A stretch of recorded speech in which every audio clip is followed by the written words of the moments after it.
Sure, the younger people do sign up. The Obama administration is rolling out a new ad campaign that's targeted specifically at the young and vibrant.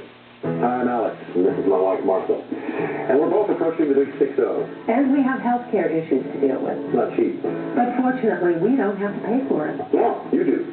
That's right. You young people are paying for our drugs and our doctors. Not to mention our Social Security and our Medicare when we retire to Boca. And you know why? Because you don't vote. And we do. That's right. Hope you enjoyed that Burning Tie Festival. The Affordable Care Act. Next time, maybe pick up a newspaper. I love it. Or tune into The Independent, where if you're making babies, we are not the ones to stand in the way of your horizontal mambo. Having said that, the debate over the contraception mandate pits nuns against the state. Obviously, sisters are doing it for themselves, and they don't need outside government influence. But what about the rest of us broads? Is birth control a universal right? If so, if we are so hell-bent on preventing babies, how are we going to halt the slide of the depopulation? It is such a good question, and we're going to ask our doctors because healthcare is on life support. Dr. Matt Welch. Thank you. Yes. I think that I'm totally in favor of contraception, by the way. I think that everyone should use it. We were on the fence. We really thought that maybe you were the guy that... Just want to clear that up right away.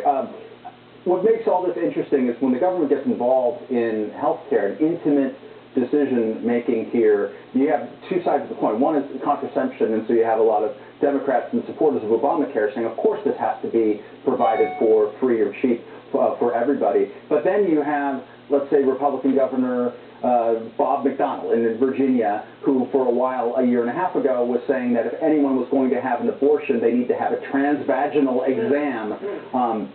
That's a little personal. It's a little personal, but the point is when you put politicians in a position to affect intimate decisions, either way you're going to offend someone's values, and that's what interests me about the whole debate. All right, so is it a public good or a personal choice?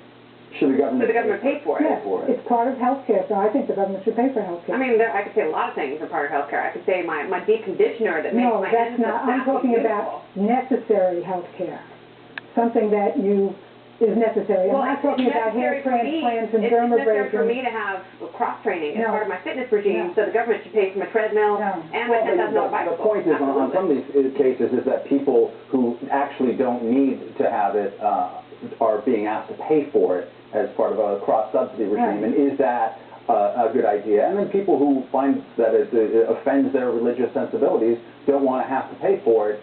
Should they have to be paid for it? Isn't that an act of religious conscience? Yeah, 2/3 of your life you don't need birth control. Why should you have to pay for it all of your working life? Because we're all in it together, and I think that there are certain things that are social needs, and if you spread the cost around everybody, it's the best, fairest, and most efficient way to do it. Well, birth control is really not that expensive. If you were in an accident and you became paralyzed for life, and we had medicine that had, taxes that paid for medical care, why should I, pay for your accident because you were so careless to have an accident and become paralyzed? You work so hard. Let's I don't believe that. I think I should pay. Okay, I'm going to ask him, Dr. Reisman, do you think that birth control should be allowed over the counter? I think birth control should be allowed, freely, that people who want it and need it can have access to it. I think it's, and to answer the question... why is it still only available by prescription? Well, like with many medications, you have to really make sure there are no risk factors for developing complications. There are complications with every medicine. There are complications with aspirin. And that's why you should seek advice before you take aspirin, because if you have a bleeding tendency, if you're an older person and you have certain bleeding tendencies, it's still over the counter. There's a distinction between seeking advice and actually